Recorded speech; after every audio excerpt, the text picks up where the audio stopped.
El jusnormativismo etimológicamente deriva del vocablo normativismo, que proviene de norma, del latín norma, que significa regla que se debe de seguir o a la que se deben de ajustar las conductas, tareas o actividades. Por término normativo, se entiende que es la tendencia exagerada a establecer normas. Si al vocablo normativo le añadimos el sufijo ismo, entonces se debe de entender como el sistema o doctrina de las reglas o de las normas. Se llama josnormativismo porque es una teoría que concibe al derecho como un fenómeno normativo considerado como el resultado de la voluntad humana. La gente de don Próculo está sacando los muebles de esa pobre mujer del 5. Haga usted algo por impedir tal injusticia. Déjemelo a mí, ahorita verán. Por favor, esperen unos días más. Háganlo por mis hijos, no tengo a dónde llevarlos. Es inútil, yo no hago más que cumplir órdenes. Algunos autores lo consideran como positivismo jurídico. Por lo tanto, al derecho normativo se le conoce como positivismo o positivismo jurídico. Y los elementos objetivos que conforman a esta corriente del pensamiento son la norma jurídica y el derecho positivo o normativo. El Diccionario Jurídico Mexicano enuncia que el término derecho positivo se encuentra por primera vez en la Edad Media mencionado por Abelardo con el nombre de jus positivum, que es referido al derecho establecido por el hombre. Sin embargo, Nino afirma que la expresión positivismo es ambigua, ya que se refiere a posiciones diferentes, donde igual incluyen todas aquellas corrientes rechazadas por autores considerados positivistas. Podríamos decir que el término positivista es común, pero incorrecto desde la perspectiva epistemológica, aun si nos ubicáramos en la teoría formalista, que es un sistema de generalizaciones y que sería incorrecto, ya que ninguna teoría puede contener todos los aspectos de los fenómenos sobre los que se teoriza. Sin embargo, existen otros críticos respecto a la palabra formalismo que contradice toda concepción del derecho como norma social. Esto es en el sentido ideológico político, ya que las normas legales se manifiestan como formas de grupos sociales de poder. Asimismo, en sentido sociológico metafísico, donde las normas legales son la forma de incurrir en la verdadera realidad de la vida social. Usted es abogado en derecho, ¿no? Sí, señor. Pues me extraña, compañero, porque cualquiera que sepa algo de derecho se da cuenta que esto está todo chueco. ¿En qué se funda? En que esta ejecutoria no tiene ningún valor. Porque aquí se reclaman las rentas de vengadas según contrato, y el contrato no es por 80 pesos, sino por 40. Artículo, ley, casos previstos en el Comité Ejecutivo de Aguas de Inundaciones contra Alcañales. Como quien dice, artículo 3418 de la Ley de Impuestos sobre Saldos Disolutos. ¿Cómo la vio? Una versión más moderna es la señalada por Bobbio, la cual refiere que la teoría del derecho parte del presupuesto de que el objeto de la ciencia jurídica es el derecho positivo, y menciona que existen tres formas de abordar al positivismo jurídico. El primero es el modelo que se acerca al derecho y se caracteriza por una diferencia entre el derecho real y el ideal, el derecho como objeto o como valor, lo que es y lo que debe de ser. Segundo, la teoría del derecho como doctrina al comprender la concepción particular del derecho que vincula el aspecto legal a la formación del Estado. Y por último, la ideología del derecho al mencionar que el paso de la teoría a la ideología del positivismo es el paso de la verificación de un hecho a la valoración positiva del mismo. Don Próculo subió la renta desde hace 5 meses. Con que don Próculo, ¿eh? ¿Cuánto le dieron por armar este trinquete? Oiga usted, no le permito... A mí no me grita usted, condenado chaparro. Está usted fuera de la ley. Y los voy a consignar a ustedes si no se me van por usurpación de poder, allanamiento de morada, con premeditación, alevosía y ventosía, insultos a una indefensa dama y además de eso, ninguneo a la honorable barra de abogados a la que no tengo el gusto de pertenecer. En este caso, que se me entregue el valor de las 5 mensualidades vencidas del valor anterior al aumento. ¿Y usted qué dijo? Ya me entregaron la lana y ya me la clavé. No, joven. El dinero será depositado en el juzgado impertinente a su debido tiempo. Está bien, se lo diré al juez. ¿Qué la cosa es a medias con el juez? Eso yo no lo sé. Pero yo sí sé. Y se me retira usted inmediatamente porque a la señora no le gusta recibir toda clase de gentes. Está bien. Vamos. El máximo exponente del jusnormativismo es Hans Kelsen, quien nació el 11 de octubre de 1881 en Praga, República Checa. Kelsen muere en Berkeley, California, Estados Unidos, el 19 de abril de 1973, dejando una vasta obra principalmente en Derecho, Libertad y Democracia. Sus principales obras se pueden clasificar en tres. La primera es la que refiere a los trabajos de teoría pura del derecho y del Estado, que constituyen la obra más importante por virtud de la cual ha obtenido su mayor fama y es considerado con justicia ya como uno de los grandes clásicos del pensamiento jurídico. Segundo, son las aportaciones a la historia de las ideas políticas tanto del pretérito como del presente, de la democracia y de la libertad. Por último, son los libros de dogmática jurídica en el campo del derecho constitucional, del administrativo y del internacional, y algunas aportaciones a la sociología y a la historia del derecho. Asimismo, para Kelsen, el sistema jurídico está basado en la jerarquización de las normas, que en la actualidad la mayoría de los países del mundo la han adoptado. Sus principales postulados son: primero, eliminar toda ideología política y económica del derecho, es decir, abstrae los conceptos fundamentales y los dota de objetividad ante la discrecionalidad. Segundo, la soberanía jurídica de los estados. Esto implica que los estados firmantes en un tratado internacional, además de contraerse vinculados jurídicamente de forma exclusiva a aquellos que se comprometieron, deberán respetar en todo momento los principios contenidos a nivel estatal para su celebración, sin que puedan contravenirlos ni modificarlos. Tercero, la autonomía del derecho y la moral. Esto se expresa en que ésta, al estar sujeta a juicios de valor, se convierte en un impedimento para la aplicación correcta de la norma. Igualmente ocurre si este aspecto se cuela en el proceso legislativo, toda vez que un derecho, una norma de conducta o una sanción dependería de la escala de valores que posee quien está dotado de jurisdicción y que probablemente no sería compartido con la sociedad. Y por último, el postulado que habla de la inmutabilidad de la norma, mediante su modificación arbitraria o por interpretación judicial. De esta manera, los derechos se encuentran establecidos claramente en la norma fundante, en nuestro caso, la Constitución Política de los Estados Unidos Mexicanos, y admite sólo modificación sustancial mediante el mismo proceso legislativo que le dio origen, lo que garantiza su validez al interior del cuerpo normativo. Otro importante representante es Gustav Radbruch, quien nació el 21 de noviembre de 1878 en Lübeck, Alemania. Muere el 23 de noviembre de 1949 en Heidelberg, Alemania Occidental. Sus postulados son: primero, si una ley manifiesta un grado de injusticia extrema o flagrante, como ejemplo las leyes nazis, entonces no puede considerarse verdadero derecho, pues éste debe propiciar más la verdadera justicia que ninguna otra característica. Lo contrario sería mero orden de fuerza o tiranía.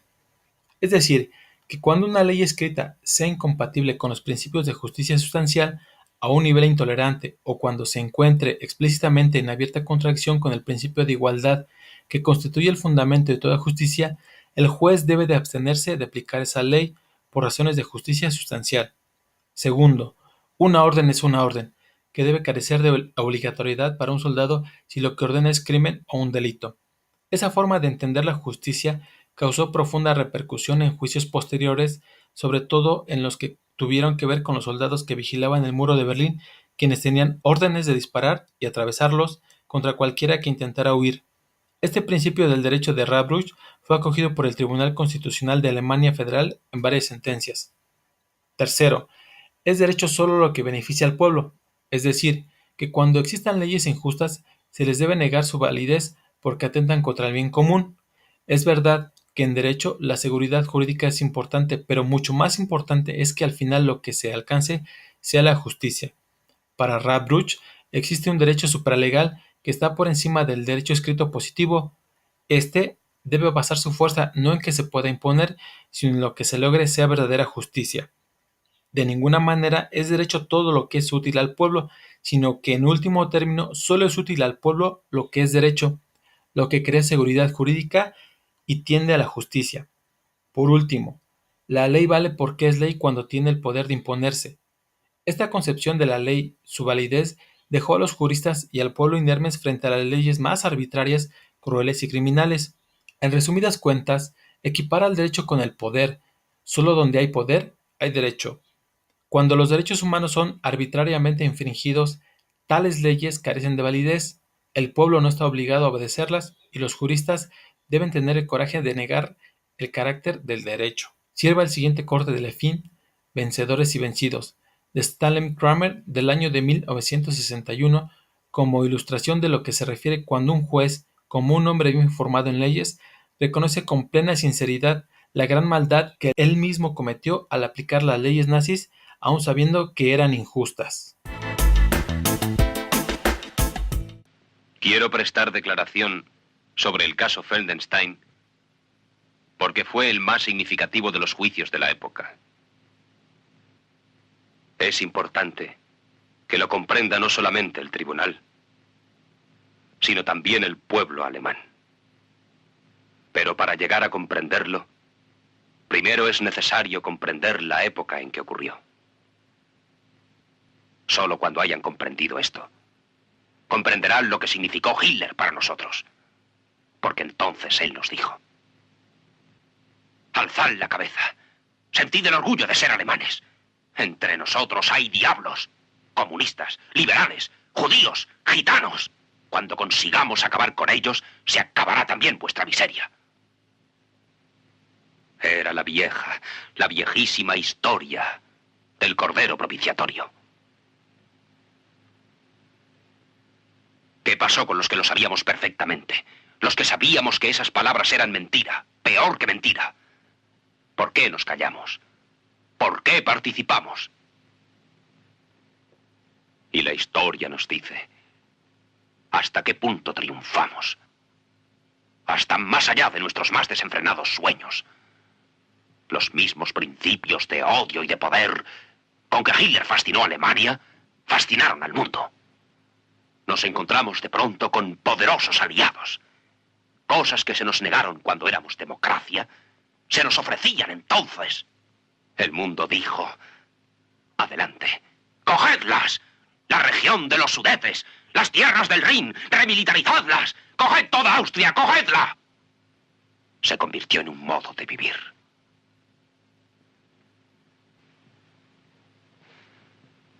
Señoría, yo me contentaba con asistir en silencio a este juicio. Me contentaba con cuidar mis rosales. Incluso me contentaba con dejar que mi abogado defendiera mi nombre. Hasta que me di cuenta de que para defenderlo tendría que hacer revivir aquel espectro. No resulta fácil decir la verdad. Pero si tiene que haber alguna salvación para Alemania, los que sabemos que somos culpables debemos admitirlo, sea cual fuere la pena y la humillación que nos cause. Mi abogado dice que no sabíamos nada del exterminio de millones. Nos justificaría diciendo que solo conocíamos el exterminio de unos cientos.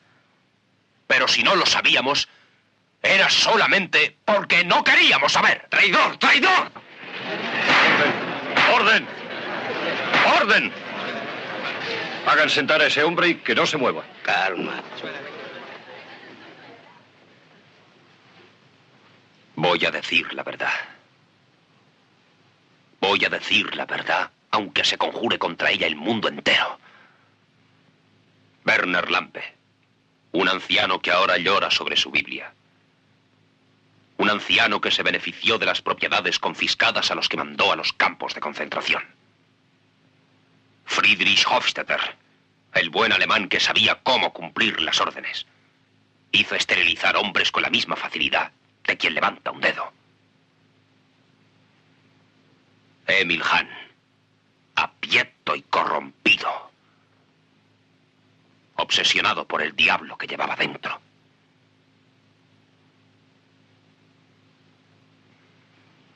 Y Ernst Janning,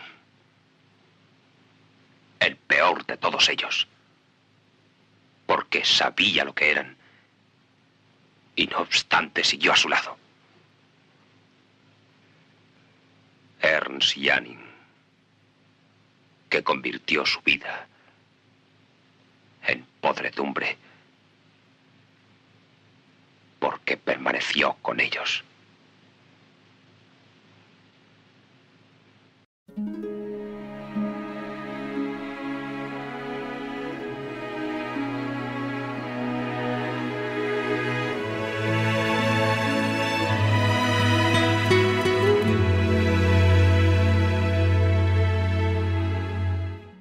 Otro exponente del normativismo es Rudolf Stammler, el cual nació el 19 de febrero de 1856 en Nashville, Alemania, jurista y figura principal de la filosofía del derecho alemán de la escuela neokantiana. Murió el 25 de abril de 1938 en Wittenberg, de Alemania. Sus obras principales son Economía y Derecho en la concepción histórica materialista del año de 1896, Teoría del Derecho Justo de 1902, El Juez y el Tratado de Filosofía del Derecho, ambos de 1925. Sus principales ideas: define al derecho como la forma de ordenar la convivencia mediante un proceso armonizador de fines individuales y sociales, ajustando los primeros a los objetivos comunitarios de la unidad social de justicia, cristalizando en una comunidad de hombres de voluntad libre. Por otro lado, distingue entre moral, convencionalismo social y norma jurídica, atendiendo al grado de pretensión de su validez. Señala al derecho como el orden jurídico como medio para lograr los fines por los medios adecuados. Y por último, enuncia el derecho como la voluntad vinculatoria, autotárquica e inviolable. A sus aportaciones: señala que la vida social se da como la acción conjunta arreglada de los hombres y el orden jurídico como un medio para el logro de fines. Así también, propone la aplicación estricta del método formalista que prescinde de los contenidos necesariamente limitativos y no universales de los ordenamientos jurídicos particulares. Refiere que el derecho justo es un derecho establecido que posee características peculiares. Es un derecho positivo con contenido volutivo que posee la característica de la justicia. En ese sentido, debemos remarcar que hablamos primero de un derecho, es decir, existe primero un derecho establecido y positivo que posee una vigencia normativa y fáctica en un determinado ámbito espacial e histórico. Así entonces, el derecho justo es un peculiar modo de ser del derecho positivo con diferentes gradaciones de justicia. Por último, se hablará de Friedrich Karl von Savigny. Nació el 21 de febrero de 1779 en Frankfurt del Melo, Alemania, fundador de la Escuela Histórica Alemana. Fue profesor en las universidades de Marburg y de Landshut. Fue el primer catedrático de Derecho Romano en la Universidad de Berlín. Falleció el 25 de octubre de 1861 en Berlín, Alemania. Entre sus principales obras tenemos Derecho de la Posesión, publicado en 1803. Ahí estudia los textos romanos sobre la materia, tratando de buscar el verdadero sentido que se le había dado a la posesión. Asimismo, otra obra es la denominada De la vocación de nuestro tiempo para la legislación y la ciencia del derecho en 1815. En esta obra se considera que todavía no es tiempo de que exista una codificación en el derecho alemán. Siguen sus obras la historia del derecho romano en la Edad Media entre 1815 y 1830. El sistema del derecho romano actual, escrito entre 1840 y 1849, y el derecho de obligaciones entre 1851 y 1853. Sus principales ideas son: afirma que el derecho no deriva de las decisiones de los legisladores, sino que se forma de una manera espontánea en cada pueblo, de acuerdo con el carácter peculiar de éste y las condiciones históricas del mismo. Por otro lado, señala que su principal fuente es la costumbre. Dice que el derecho es el resultado de diversos aspectos como son históricos de una sociedad, los cuales se vuelven leyes implícitamente. Su principal postulado es: toda ciencia del derecho no es sino historia del derecho, que refiere al derecho como el resultado de los diversos aspectos históricos de una sociedad, las cuales se vuelven leyes. Como consecuencia de ello, los juristas deben de atender a tal situación en la aplicación e interpretación del ordenamiento jurídico en beneficio de la sociedad y la colectividad. Por lo que, el derecho es el reflejo de los sucesos que a lo largo de los siglos ocurren en la vida social humana y, por último, es una consecuencia a su vez de esa constante evolución que ha sufrido en pro de adaptarse a las nuevas realidades que observamos en la actualidad. Por último, en los siguientes videos se mostrará una aplicación de ámbito jurídico. El siguiente video refiere lo señalado por Stamler con su postulado la acción conjunta arreglada de los hombres y el orden jurídico como un medio para el logro de fines, por lo que observaremos cómo a través del Senado en México y de forma histórica se votó de forma unánime a favor del proyecto La Guardia Nacional, mostrando con ello el interés colectivo de un proyecto de nación. El Senado de México aprobó por unanimidad, con 127 votos a favor, el dictamen de reformas constitucionales en materia de la Guardia Nacional, propuesta por el presidente de México, Andrés Manuel López Obrador. Senadores de cada partido emitieron su opinión en el Pleno, comenzando por el senador del PRD, Miguel Ángel Mancera. Hoy estamos cambiando el yo por el todos y todas este dictamen. 10 artículos de la Constitución, 7 artículos transitorios. Es un gran paso, es un paso importantísimo. Hoy debemos de celebrar esta unanimidad que no tengo duda que vamos a alcanzar de la Guardia Nacional. Le vamos a dar un instrumento al presidente de la República que será fundamental para su estrategia. A continuación, la senadora del PRI, Claudia Ruiz Massieu.